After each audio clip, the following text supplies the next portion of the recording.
Chapter 2. High on a rocky promontory sat an electric monk on a bored horse.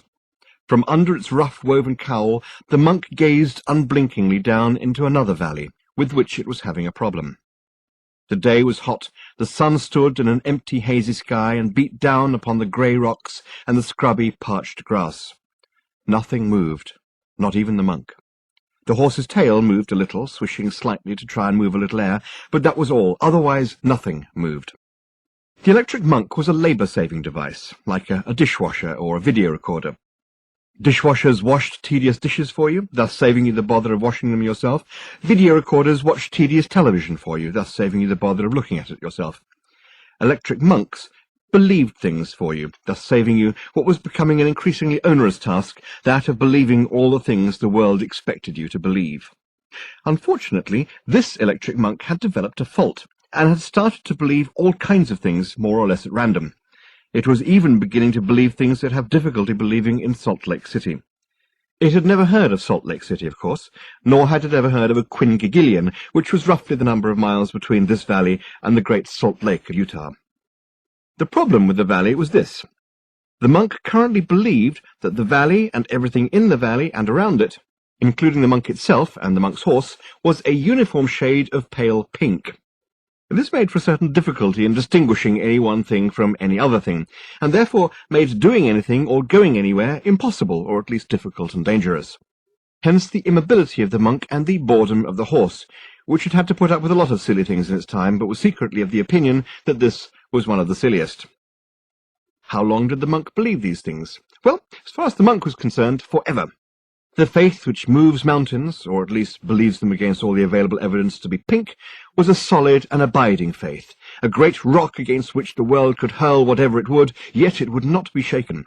In practice, the horse knew 24 hours is usually about its lot.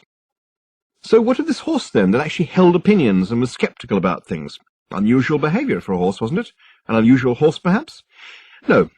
Although it was certainly a handsome and well-built example of its species, it was nonetheless a perfectly ordinary horse, such as convergent evolution has produced in many of the places that life is to be found.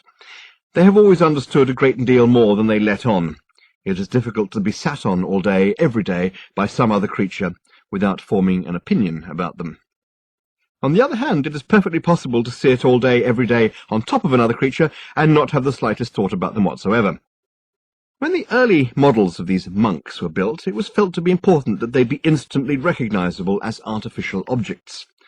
There must be no danger of their looking at all like real people.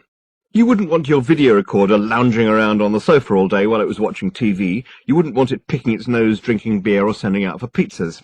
So the monks were built with an eye for originality of design and also for practical horse-riding ability.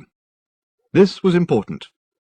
People, and indeed things, looked more sincere on a horse. So 2 legs were held to be more suitable and cheaper than the more normal primes of 17, 19, or 23. The skin the monks were given was pinkish-looking instead of purple, soft and smooth instead of crenellated. They were also restricted to just the one mouth and nose, but were given instead an additional eye, making for a grand total of 2. Strange-looking creature indeed, but truly excellent at believing the most preposterous things. This monk had first gone wrong when it was simply given too much to believe in one day.